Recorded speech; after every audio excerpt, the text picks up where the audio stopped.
Yeah. We're good. All Yep. right. Thank you. Thank Enjoy. you. All right. All right. I think we need to have, Good, okay, this is what you're speaking to. okay, And then if you want to talk to those people, you're speaking to them. okay. Okay, so it's 7 o'clock. We're gonna start this meeting for Halls Road Improvements Committee. We have 5 of 7, so we have a quorum. Is that right? Or 8, we have 8 people, but still 5 is enough.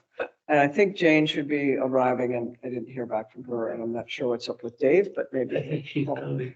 I think there she is. There she is, coming along. Getting wet. Okay. Wait one more second for her to get in. She's just getting to the door.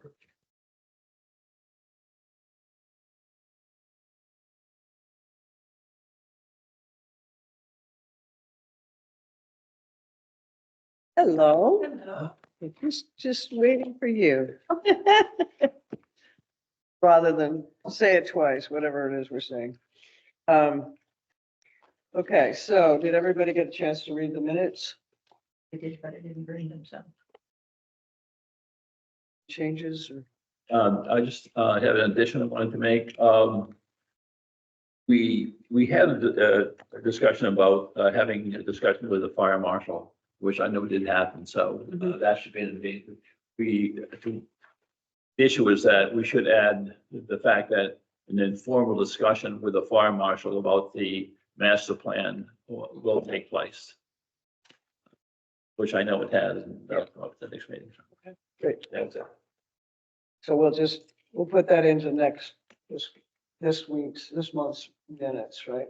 That's how that works. So to make a change from previous minutes, you just add it to the current. Okay, all right. Like an addendum? Yeah, as an amendment to. the Amendment, last- okay. You do it as an amendment to the last. Yes. Yeah. Okay. So we'll send I mean, I think those are amended the ones version that to they don't want to post a whole new Right, amendment. yeah, They you just just- put it in with the current meeting. Yeah, you just put it as, in this one, say, we Yeah. started off with an amendment to the Yeah. prior. Okay. Do I have a motion to approve the minutes? I so move. I second. As amended, yeah, as its amendment. Okay. All in favor? I, Okay, that sounds like it's unanimous to me. Okay, so we have a bunch of stuff on here, and I think just to the question of the fire marshal, just so we can add that into that, we did speak with him, Martha Shoemaker and I spoke with Dave, Robarge, and showed him the drawings of what's gonna be, and he said, great, now I can answer the question when people ask me what's going on. And, so that was good. It's good to make sure that he understood that, you know, the fire department is fine with the idea of putting, pumper trucks end to end as opposed to side by side. That's, got that under control, and he also now understands the whole breadth of the project. too, so. Just one question on that. Do they need access for both sides or just the west side? West, okay. And he brought up the question that, Jim Grable has folks parking in front of where their access should be, so Jim's gotta deal with that. There's a lot of people very popular. You might want to ask if anyone's on the phone. Has any- Would you see them? I don't think we'll see them. Has anybody signed into this, meeting? Just us folk. They typically show up as a window.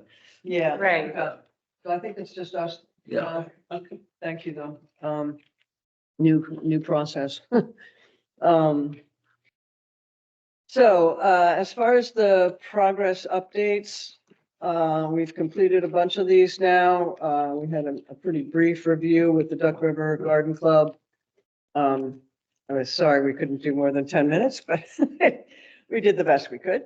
And we had a great meeting with the Arts District members who, we had multiple people, and it was a small enough group that we could sit at the table and answer any questions, so that worked quite well. Did the, Duck, sorry. Hmm. Did the folks with the, Duck River have any concerns about? There was, we got to a point where we had some questions and answer period, which was kind of cut short. There were some people that were worried about overdevelopment. Do you remember any other instances coming on with that? There was, There was some, interest in the logistics or actually the legal zoning requirements Mhm. for what the HROD, the Yeah. overlay district Yeah. would create. And there was one woman who seemed to have very definite opinion about Yeah. how the law is written. Yeah. So, that might be something worth going into, either on the website or, somehow letting people know that this was vetted with a land use attorney and applies with state law and Yeah, et cetera, yeah, I et got the cetera. impression that she had her own opinion on everything. well, About it, whether we could explain it or not, it's not. like- yeah, and I think that based upon her husband's, whatever he does, that she felt that, that there were some legitimate concerns about it and that perhaps we were not correct in our assumptions about it. So, I mean, she was pretty strong in her Yeah. opinions. Well, and rather than letting something like that fester, I think we should, definitely, maybe even reach out to her. I mean, I did offer to speak with Right. everybody, Mhm. and I've been checking our emails and haven't gotten any responses Mhm. there, but, But I think, it would be great to be proactive about that. yeah, yeah. Yeah. And document it. Yeah. Yeah, I mean, as much as I understood her concerns, there's pieces of legislature in there that does protect us from overdevelopment, so that was kind of an issue that, Well, yeah, but Didn't she know how to was help her with almost that. like taking the side that it wasn't gonna, it wasn't really feasible because it didn't have the right, characteristics. I didn't read her as being so concerned with overdevelopment necessarily, but she seemed to think that there was an intrinsic flaw in how it Yeah. was being you're crafted. So. yeah. Okay. Our boards and commission lunch and learn, I think we should try and reschedule a, evening appointment with the boards and commissions and see if we can get that to work better. It was poorly announced and people didn't know to come, and some people were not from boards and commissions, which was fine, but it just wasn't a productive meeting in terms of having the right people there. This was the one we had here in the. Yeah, and we thought, doing a lunch and learn would make it more palatable for people to want to come to it, but that wasn't the case, unfortunately. So we need to reschedule that one, or schedule a new one. I do have some information about the Lions. They would be happy to have us talk either in May or June. Who is that? The Lions. Lions Club? Yeah. Okay. So Karen is finally able to get. So they'll sponsor a lunch? Oh, I think that they would have us attend one of their. One of their regular meetings? Okay. Right, and so they seem, Okay. going forward, apparently March and April, they had a lot going on. But May and June seem a little more open. Okay, that's good to know. All right. So we Do you could wanna suggest- I don't follow know up what and- their- Yeah, I don't know what their, traditional every third Wednesday or whatever it is. Yeah, they must have something. Right, that they so do. I'll find out whatever that is and let you all know, and then Good. if we can get a That would be good. group, I'll suggest it to Okay. Karen. All right, and then, this Sunday we have a adult forum at the Congregational Church, which if anyone wants to join me for that, that would be nice. It'll probably happen at 11:30 unless they have an extremely long service. And it's right in the meeting room of the one that has the stage on it at the Congregational Church. I'm trying to find out to make sure that they have a screen and stuff to project with, so. Is that by any chance in conjunction with the senior center folks too? We actually have another meeting coming up with the senior center. Because they do a lot of things right there too. Yeah, You know, they're. Yeah, no, we're scheduled to do them. I can't remember if it's the end of April or beginning of May, but it's coming up after that. And that's what we have scheduled to date for everything. But then if we have Lions Club, we can do that too. Good. But you know, I think it's good. I find that the update that we have, we get about as far as to the serious amount of text, and we just tell people to take the booklets home with them and read them, because you can't really go through all of that. And it's better to have, the best one I think we've had has been with the Arts District, because it was a small enough group. We were just sitting at this table and they're asking questions while I was presenting, and it made it really good because they could ask right while there's something on the screen and talk about it then, so. Who all attended the arts? It was Flo Grizz, Lime Art Association, the RTPEC. Museum. I- Museum. Chris? Oh, you talking about the art, Yeah, the Griswold Museum. yeah, I said that. Yeah. Yeah, I think we were supposed to have the library and she didn't make it, Katie Huffman. Art Association, Yeah, we had them and the Academy. the academy, yeah. And the most we got from Flo Grizz, I think he was mainly just here to listen, but he said, well, I want to make sure that it's visually gonna work for us. It's like, well, unless you want to go to the museum and look way downriver, you're not gonna see much. And mostly what you see across from the Flo Grizz is the Talcott Farm housing, so. But I actually sent him pictures, photographs. I went over there that afternoon and took pictures and said, I don't think it should be a problem, so. yeah. Will they actually, I don't know who owns the piece of land that you park on that's beyond the parking lot at Flo Grizz. And will there be a connection to the, The connection is up to Jim Graybill's property, deciding what to do. At one point, he thought he'd have us be able to walk along the river, and then he changed his mind because he wanted us to build a boardwalk all through the river, which is not going to happen. So he might provide some kind of walkway. There is a right of way for a fire lane into the back lot of the Flo Grizz. So that could also be a walking area to get into the Flo Grizz area. So that should work out. Okay, so the next thing on our list is, Edie, could I just have one more Sure. question here on the presentations? I was wondering, are we including like any of the stakeholders in these presentations? I was just kind of thinking like, you know, all the businesses that are along there. Of course, they have a real vested interest in what the hell we're doing. You know, have to say in that. And I was just thinking, how do you reach out to those people? it's hard. Yeah, well, what I was thinking, could, this is just an idea. Yeah. Could we, even though we don't have quote an old Lyme Chamber of Commerce, we have a old safer old yeah. Lyme. Would it be prudent to try and give that audience an idea of what's happening, you know? And then again, I don't know if the major stakeholders on Halls Road are members of the chamber. I know several of them are, I but think the real estate folks are the most active members on the chamber, well, which we could try and do something with that. yeah, I just wanted to, you know, throw that out there because, you know, they're gonna be they're gonna have to be very vocal the farther you get closer to to putting a shovel in the ground before that.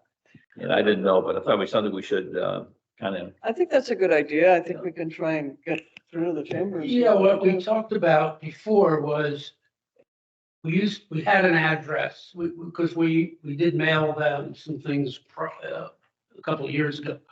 So that's probably old but what we could do in addition to maybe the chamber looking at them is to, and we could just invite the key people, we know those easily on, and then just put a notice in the, online on the town website and others that we're gonna have a meeting of businesses and property owners and And have it other here. people can come that we Yeah. can't reach because we don't know Yeah. who they are all the time. Yeah. But so and I do think it's a good idea. We Yeah. haven't, Yeah. we've done some things with them in the past. Yeah. But we haven't done anything recently with Lately, them. yeah, we did at one point walk all the way down Halls Road and knocked on every single door and talked with people, but, Right, and one of the things we did find from that was any of the businesses that are a chain business, like the liquor store, Big Y, Walgreens, right. they have very little say They're over limited. their property. Right. And it's all rental anyway, but, people like Chris Kitchings or probably the new hardware store folks, they're more directly living here, working here kind of thing. So it's more productive to talk with people that are directly involved. We did have a Zoom forum during COVID for property owners. And it was pretty well attended. I think it was about the H-Rod at that point. We were introducing it to them. Yeah, And talking about it. We did find that a lot of people were just, the biggest word I got was from Walgreens saying nobody knows we're here. They don't like being tucked in the back of a shopping center. right. We didn't, we walked all through all those little offices by the Hideaway, and they're not really worried one way or another back then about. Is there interest? I mean, because they're potentially the occupants of whatever is developed there, if the developers take the option to sort of build closer to the street, Mhm.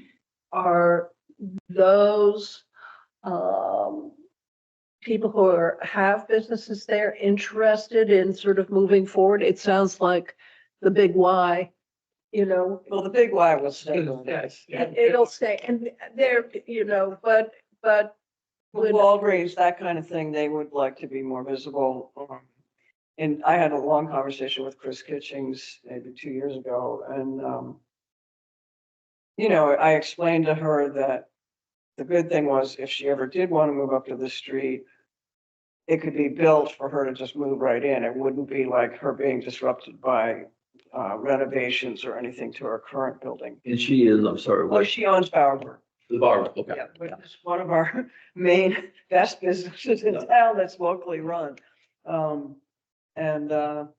have not talked with the woman at the new hardware store. I did talk with the liquor store, and they were like, well, we don't care. No. We're just selling liquor. So, but, yeah, I mean, there's a couple people who, I know the folks that own Treasures are, they are vehemently against any change at all, which, Really? yeah, they. They're up on the rate. I think part of it is they really like having their giant parking lot there. It's very ironic because And the thing is, they're pretty close up to the road, so they can display all of their stuff. As they opposed to, benefit they're from- not 60 feet back because it was grandfathered in that way, so. Yeah, I have a question. Because the big move is there of the owners of the shopping center, especially the one looking at the one on the north side there. The one where Where the Hideaway the is. hideaway is, and then I guess the hideaway, I think, is gonna be going out of business. But the lady that owns that, One of the Yonkers, family owned. yeah, I had a conversation with Martha very recently. And it was just a general conversation, but she did say, and probably you know much more about it than I do, that there has been interest by developers. I don't know who they are, I don't care who they are, about the plan, okay?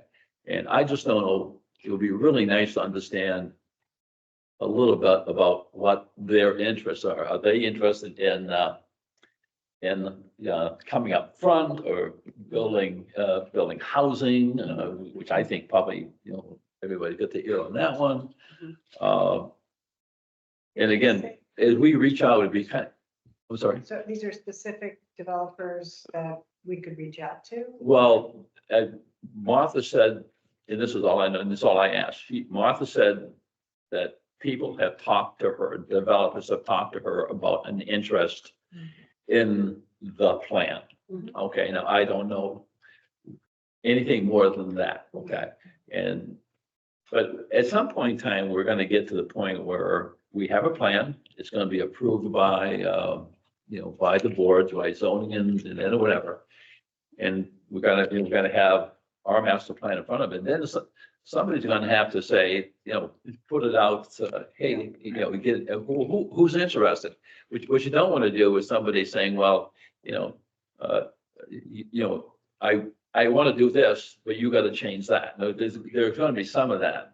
But it would be nice to have as much as we can, which is probably not a lot, have these informal things like with the chamber or with some of the owners, or let everybody know that we have a plan, it's going forward, so, Yeah, I mean, and one of the things about the overlay district is it's totally optional. So Right. say the treasurer's folks don't want any change, they don't need to have any change. yeah. And I think the most important thing is once we, God willing, get the zoning passed for the overlay, we need to get a marketing package together for finding good developers. Yeah. So basically, if you just want to build residential, that won't work with the overlay. You have to build some retail with that. That's part of the overlay. Okay. So in order to do that, we need to, and I kind of was hoping to go talk with the EDC at some point and say, Okay. how can you help us find some responsible folks who know commercial development and help us get together a new committee, so to speak, Yeah. to help market this in Right, a really easy way that says, okay, you do this, that, and the other thing. This is how you propose it. This is who you talk to. These are the steps you go through to have a successful project. Because that's going to make or break the overlay working. Remember what's going on. You have, the whole big Y side has just been sold. That's under contract. right. So we don't know who that is. We'll have to try to meet with whoever that is. That should close fairly soon. I mean, it's been sitting there They can for a work couple it of out, months. So the initial word, it would be about 90 days. So it's probably coming up on at least 60 or so. I don't. Now you say we should meet. Are you saying Committee. that, Yeah, Yeah, it would be whoever the good new for Halls owners- Road to speak with. We want to the do developer. through what the plan is. so if that's the case, also should we, on the other side, which I think is gonna be the side that's ripe for development, Right. should we, I mean, if we reach out to that developer, Then we We've should- reached out to the people who are trying to sell the hideaway area. And they're in Yonkers. It's Yeah. a very odd situation. It's almost, I equate it to almost like a mutual fund. It's a family. Yeah. They have someone managing it. They have they probably don't know what they're invested in. but Yeah. they do have a realtor Yeah. that's handling that, because Right. when we were looking for some property, some space for the senior center, we were in discussions with him, so, Right. there might be you can't get to the head, but you can probably get to the toe. Yeah, we've actually, you've talked to, Yeah, we actually designed some new signage for them. Once they failed with their auction, which they wanted 6 million, they got 5.6. Are you talking about Big Y or? the- Okay, so that's, there was an auction I, and they didn't take the highest bidder. Right. And then the Big Y is actually, that's all one property owned by Matt Prosser, and he's in the process of selling that to a new developer. So I don't know if you do that. No, we but can step back. I'm just worried about. No, Big Y, so basically, the Big Y has a 10-year contract for their As renters. facility, Right. especially since everybody rents there. Nobody owns anything there except for the post office. Oh. And they're not going anywhere. And they like Old Lyme, they like the business they have here, and there was some rumors 2 or 3 years ago that, oh, what if we lose the big Y? And they like said, we're staying, we just signed, we just renovated, we're not going anywhere. So all the people that are at that property are renting. And, probably depending on how long their rents are, they're gonna stay for a while. And if they want to move up to the street, that's their prerogative if anything like that happens. Again, it's all up to the developer choosing to do what he wants to do. So, And just remember, you have, you take those are two chunks. There's very little other property there. So Dave Kelsey owns a piece. Yeah, And so there's very, outside of those two big parcels, there's very little. And this is why we need the plan, because if we don't have a plan, then you're gonna have no control of what comes in there. And it's all being marketed to the highway. So the way it's being marketed is easy on, easy off. So basically, we don't really care about what happens in Old Lyme. We just want to make sure we can get easy on, easy off the highway so we can serve the side. But there are restrictions, right? I mean. There's some. Yeah, About drive-throughs of anything. There's some, but look what's happened. Yeah, you've had certain lawsuits. things can have drive-throughs. It's just like in the storage facilities. Yeah, you have zoning, but look what happens. Now you have a lawsuit, they've turned it down. We had a lawsuit with the gas station, Falls Road. So without a master plan, you don't have with a master plan, you have another layer of protection. And if you don't, you're exposed to those kinds of, and that's why to get this master plan going is really, yeah. Master plan's done. The overlay is what we're Yeah. hoping to finish this year. And I just told Martha I said the same thing with the Shoreline Gateway. You're gonna get one storage facility, one lawsuit after another until you get a master plan done. to that point, would be my concern with that, is that if you get a developer in there and they start to cherry pick what they want over there, what you're gonna get? You're not gonna get what you want. You're gonna get what they want, and what little pieces they can, and they'll just pick on it. So I think the path we're on now, expand this presentation bit to get some stakeholders in there. And then from that, really understand who these new stakeholders are and see what interests they have. And I see that north side as the one that's really ripe for development. I'm I just do, because there's. And it's also, where the hideaway is probably the most prime area on Halls Road, because Follow it, it's been there for. you've got a view of the river where you could put some more high-end things and then have Yeah. things right up on Yeah. the street that are upstairs that are more affordable. There's also where Davis Road is, part of the way the overlay is written, if you wanted to make a deal with your neighbors and combine those properties, Yeah. you could then create more residential behind Halls Road if that was all one piece. So if you Right. combined with that office building that's right up front there Yeah, and connected all of those properties together, you could do a really nice development there too. well, it'd be nice to get that plan, but we can get kind of that implementation plan once we get the. Yeah, I think that's why, the need for a real marketing package to go out is important, and I don't know how to do that. I think we need to look to some commercial real estate people and see if they can help us. Yeah. Because I don't think it's something our committee should have to take on. I hope not, because I'm hoping to be finished someday. So remember, you got these two big parcels, so it will be interesting to see what the new guy, when on the Big Y side, why he bought it and what his vision. Yeah. I assume he researched it in his due diligence and knew this was all on the table. That's actually good, I think, as far as our plan is concerned, because he went ahead.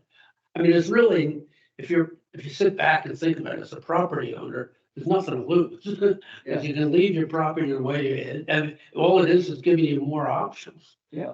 And more flexibility. And if you look at it now, I went through, you know, there's 5 empty storefronts there. There is the Rob Rivers hairdresser. There was the, on that side, plus the kitchen building. Yeah, that's just, They're out. And on the other side, the driving school's out, and the salon's out, and the travel agency's out. Also on the other side, you have got the Bank of America that's vacant That's out too, downstairs, big space. You have where the Audubon Society was, that's out. There's a lot of, Empty space. we just went through that to see what was available, and I was surprised at how much, The, you know, there are two things that I see that have, you know, make this plan really difficult is from my window on the world, retail is no longer the way you get items. it's a challenge. We can call it that. Number two is we have a population shift across the year where there's a very small population, you know, most of the year, and then a god awful, I mean, not that's god awful because people make money on Yeah. renting, that money comes back to the town. That happens in the, you know, the spring, summer months. And for somebody who is selling goods, who doesn't understand that, but then they have to figure out, how do I make my business make money year round? I don't know if that's too Well, simplistic, but. I think the Shoreline Gateway has a much bigger challenge there than the Falls Road area for a couple reasons. One is it's a nondescript endless line of possibilities. Falls Road is 7/10 of a mile. It's already established as a year round. It doesn't have that challenge the Soundview areas have. Yeah.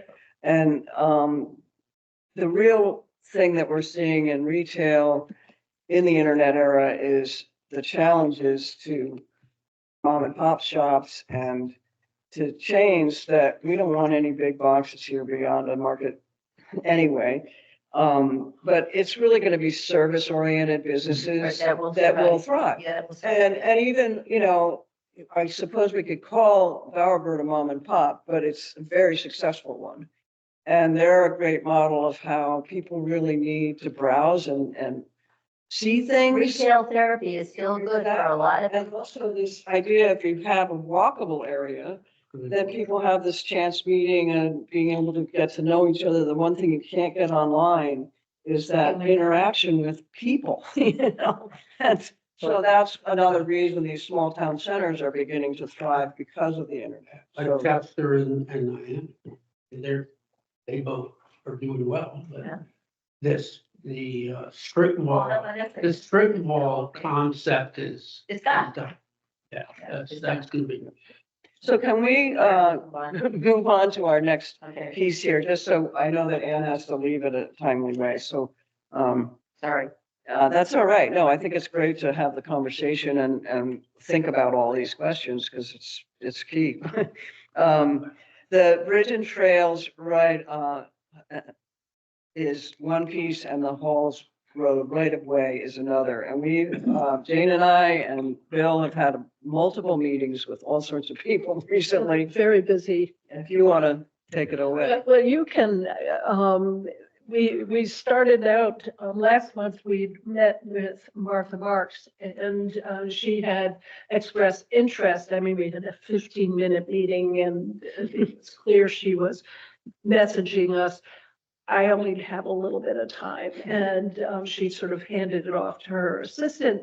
And she said, oh, it would be a priority for her. She asked her assistant to follow through with Representative Carney, and together they would be supportive of us. And one of the key things we wanted was to meet with DOT, because that seems to be hard to do. And so her assistant had apparently sent emails out, but she wasn't getting anywhere. But we set up a meeting. with Carney, and he came here, and we met with Martha Schumacher and Bill and Edie and myself. And I was actually quite impressed with Carney. I Yeah. thought he was very receptive, very supportive. He said, "What can I do?" You know, and his was more of an action-oriented sort of response to us. And so he proceeded to set up a meeting with DOT, Rivercog, us, his office, Martha Bars's, at least assistant, was present. And we met with them last week. And so that was fantastic because it allowed us for the very first time, although you've been talking to DOT, but they were sort of now having to be more responsive to us. Rivercog, I felt, sort of repeated what they had said to us before. That, well, here are all these, you know, sources of funding you can go to. One thing that I thought was useful that came out of their sort of discussion of their finances and the projects they were financing. They sort of went through those projects. But they also, it was clear their budget is under 3 million a year. And they sort of commit out quite a bit more money than that over time. So it gave you sort of more of a perspective about why it is taking so long for them to sort of move on to the next solicitation for funding. And what was also, they said it wouldn't be till 2027 or 2028. Right. I guess is 2028, before our project might even come up to be funded. So that was, For sidewalks and. yeah, and so that was clear. It's like, don't hold your breath. So, So they did say, you know, there's some projects that didn't get their design funding and they didn't do this and didn't do that. They may back out and you guys might have a possible chance of but getting ahead. it's to me a wishy-washy sort of response, and it wasn't something you want to count on. I mean, when our last meeting, I walked away from that and said, well, if all else fails, they'll be here, you know, but they hadn't then said how long it might take and where they were with things. So I thought this was sort of a clearer response in that way. I thought so too. The 2027, it says they ain't gonna do anything for us until at least 2028, and then we don't know what we're going to. So Exactly. that's how I read that meeting right there. So. Yeah, you know. yeah. But with DOT, I think especially for the federal funding, because this is a state road, DOT has to approve of it. So that sort of argues that they would need to look at it before we even apply to places, because we might need a letter from them saying that. And it's, That it's consistent with, you know, their overall for the state. Yeah. In our prior consultants that we've had on this project have all said, you know, if you have a master plan, that they can see what the future will look like, you're much more likely to get approval. They want to see, they don't want piecemeal things where people just say, I want a bridge, for instance. They want to see the whole master plan and what we're doing. And then they get more, their interest peaks. So that's hopefully you're competing with other projects that don't have that. Right, and I think that, actually, I think Edie did a fabulous job representing the project and sort of going through it. And she did take some of the schematics from the master plan and say, this is specifically what we're talking about. It's not that they could study it and Right. on the spot and come out with anything, but what it did show, we do have a master Yeah. plan, that we do have an overall design for it. And it's showing exactly on both sides of the road what we're talking about. So what they agreed at the time was that we should send them those materials. And I think we need to So sort I of. think the more times and the more, I mean, DOT is humongous. So I think the guys that we talked to, they didn't really introduce what their role was at DOT, but I believe they were planners. The more people can get at DOT to look at the LOTSIP plan, the better we are. So they start to be familiar with it. So they said, send it to Grace and Wright. Yep, I sent it to both Kevin and Grayson, I believe it was. And I think Kevin was sort of taking the lead in terms of talking, so I assume he's in the hierarchy, he has a little bit more authority than others there. So I thought that was fabulous and a very important step. Yes, we're looking at all these funding opportunities, but if you have to have that sort of approval to go after them, Mhm.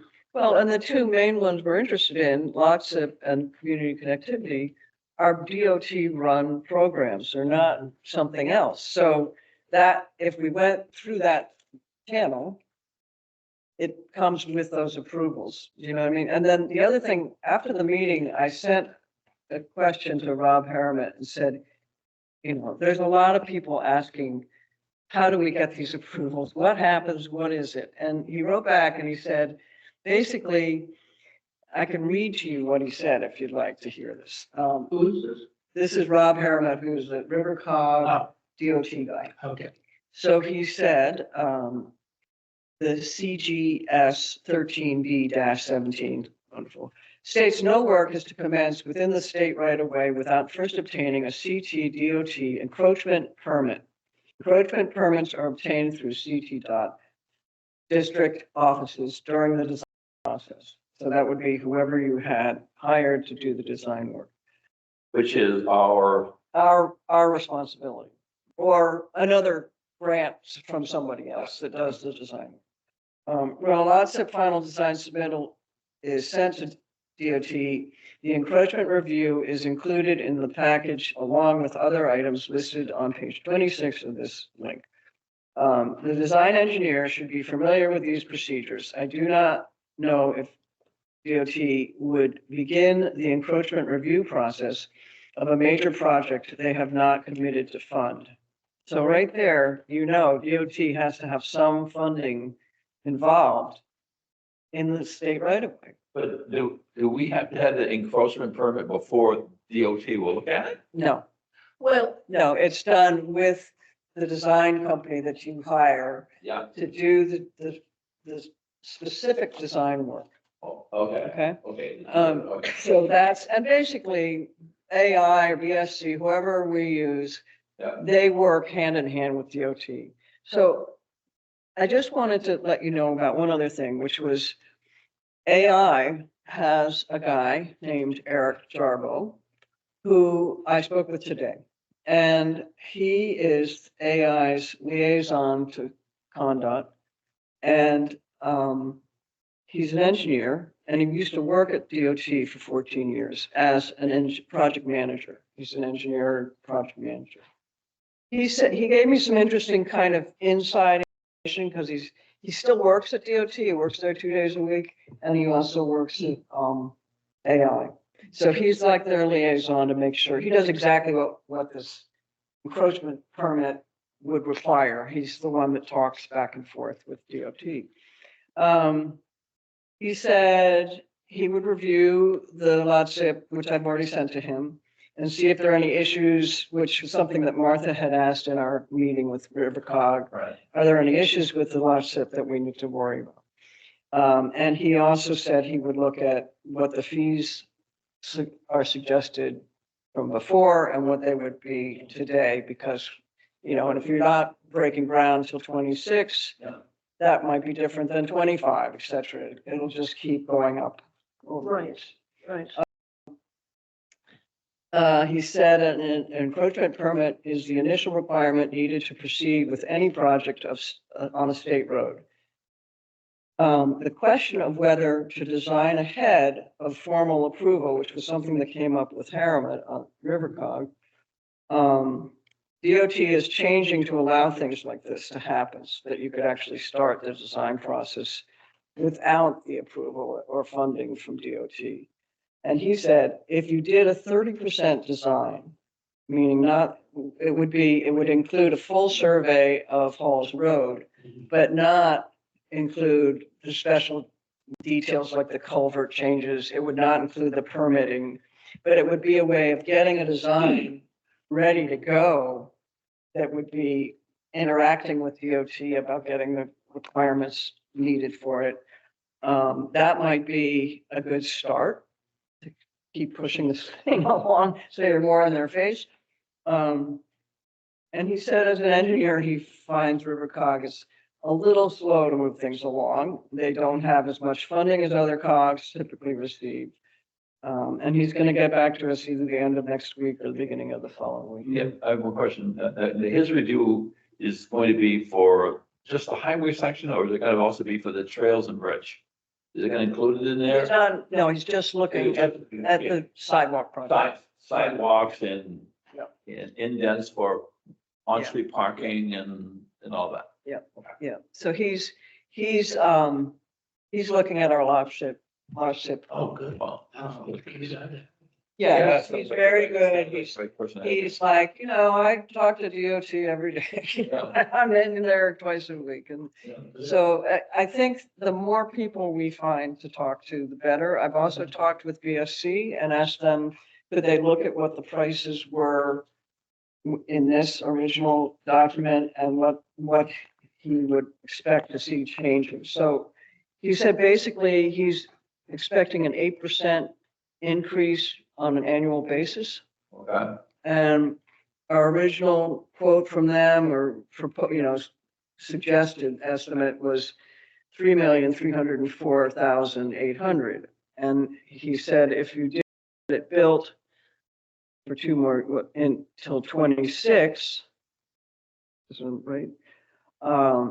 That would represent a 16% increase. So now you're at 4,162,800. And this is just construction. This isn't Just design construction. question. Yeah. Okay. Okay. So what's good is we're gonna get AI to tell us the same question, answer to their question of the same question here. So we're gonna get two answers? We'll see how close they are. And a lot of this is based on what DOT's projections are. So, And that also aligns with what Rob said, that figure on a 40% increase over, what your estimate had been. yeah. The thing that I found frustrating was, as I understood what Kevin was saying, that DOT doesn't look at it until the district has sort of signed off on it, which it seems ridiculous to me. It's their road, and so we can't do anything without them. So it was really, you ended up with this huge barrier to moving forward, depending upon Rivercog. Yeah. So, And he basically said, look, I don't know who you talked to the other day with Rivercog from DOT, but they probably were planners. It's the engineers who really understand this process and know what to say about it. So he's an engineer and works with DOT. And I'm like, good to talk to you. Well, DOT is doing this review, okay, which, how long has been, we don't. Is Rivercog still trying to push our plan through? I mean, not even though are they actively doing their review of it before it gets, because their review is push up to DOT. Now, we know DOT is kind of taking a quote, a preliminary look at it, which is fantastic. Yeah. But is Rivercog doing their job over there? Seems committed to helping us. It's just a matter of how much energy they have behind it. They recognize, gee, it's been here since 21. That's really not making us look too good. Yeah. You know, I mean, they rattled off a million different types of national funding and, you know, TA is just not something we're gonna get anything from. Straight Safe Streets for All sounds great, but it's really more for larger urban areas. I mean, there's a lot of stuff out there, but not that much that we can take advantage of. So, you know, there's something about bike paths, I mean. I think it was very useful and it's putting your politicians to work. Yes, yeah. Having them push forward and I do think we should keep them informed, keep them in the loop of it and sort of bring, you know, make them feel part of our team. You know, this is part of their job. That's absolutely. And we know what we stand now too. I mean, seriously, before that meeting, I don't think any of us, I mean, I know I didn't, but we really knew where we were in that pecking order, which kind of, oh, we're not really. Yeah. Kind of. Disheartening. Yeah. It was, Yeah. it was, and I found the previous meeting a bit frustrating because sort of generalities and all. So I thought it was a very useful meeting. In addition to that, we had a meeting with Denise. And we discussed with you, when we met with Martha, Martha was all hot to make an application for the congressionally determined funding, grant funding, which otherwise known as earmarks. And the Senate has their stream of funding and the Congress has their stream of funding. And so we attended a seminar on the congressionally directed funding from Murphy and Blumenthal's office put on. And we looked at the funding options for that. And it seemed we fit most within transportation.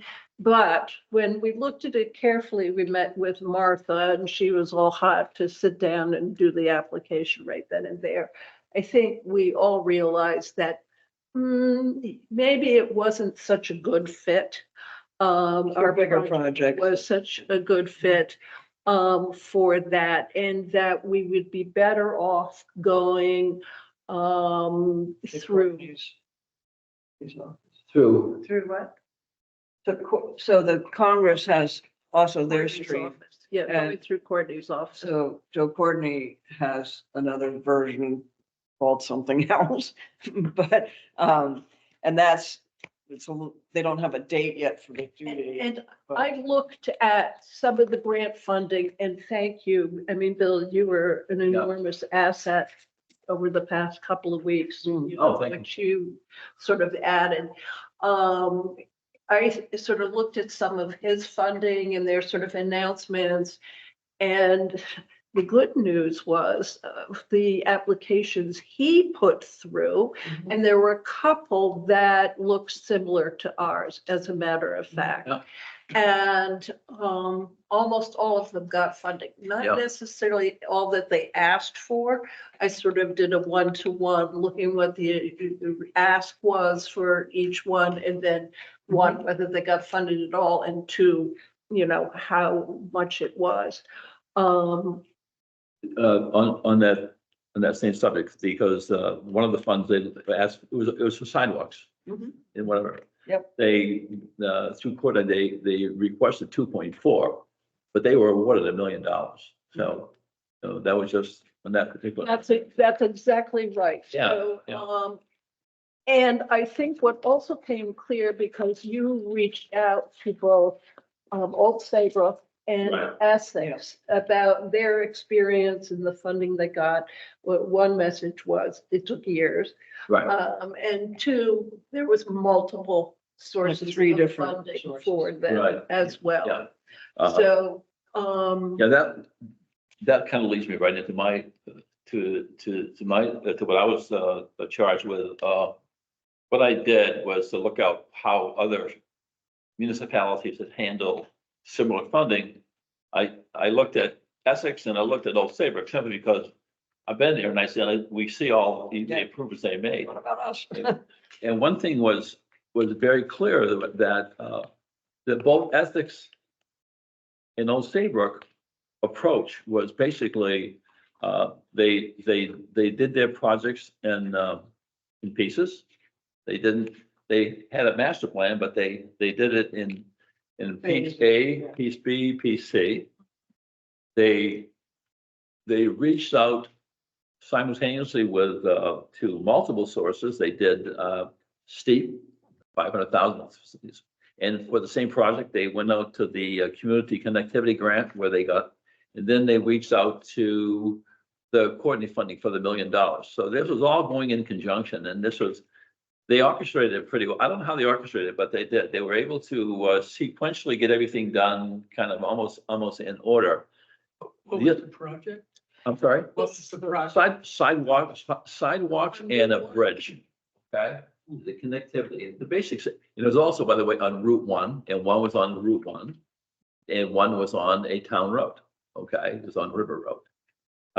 The interesting thing that I found also that where they went with like the small town economic assistance program and the community connectivity grant program, I didn't see where they went to the local transportation capital improvement plan at all. Okay? And I don't know why they didn't. I wasn't about to ask that question. I didn't want to ask them because they gave me good context. I did not ask that question, but then they also went to the Congress. They went to Courtney and got a lot of funding in there too. So that was, Jane has said it. But our approach is going to be wherever there's funding. Well, look for it. You have to go for it. You have to go for multiple sources, but I guess you got to kind of have a sequential plan. That's what I was kind of talking about. Like Edie mentioned at a meeting we had.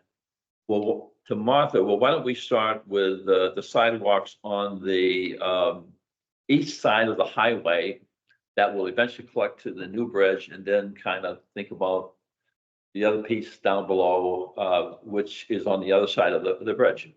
Martha said, no, we want to do everything at once. But then I kept thinking about it, and I said, after this, then I said, we might have a master plan of doing the whole thing, but if we take it one bite at a time, and I sent that, I CC'd Martha on that. I'm hoping she got that message, but I think it'd be really wise, to do it that way, to show the people around here that we're doing something. Yep. And it would be a hell of a lot easier. Probably one of these small grants might be enough to do that one piece. Yeah, I think after we sat down and, she was all set to go, with the Senate funding. And then as we looked at it and said, this may not work that well. And I think she came down on thinking, maybe we need to break it up. And I had felt that way myself too.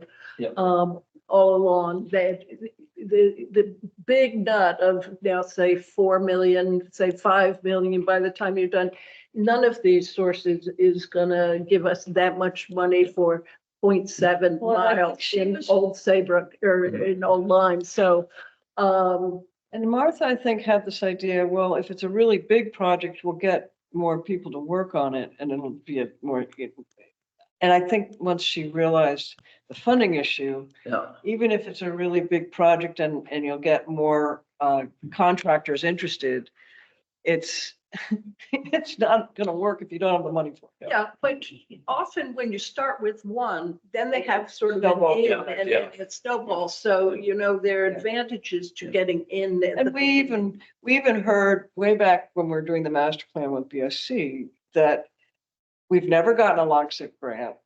This is back before COVID, okay? So never gotten a LOXIP grant, and it's often the kind of thing that if it's beyond what they can afford for the whole piece, you can do it in phases and go back to LOXIP for the next phase and the next phase. Yeah. So that's another possibility. The other thing is some of these grants cover the planning and design, Exactly. but they don't cover construction.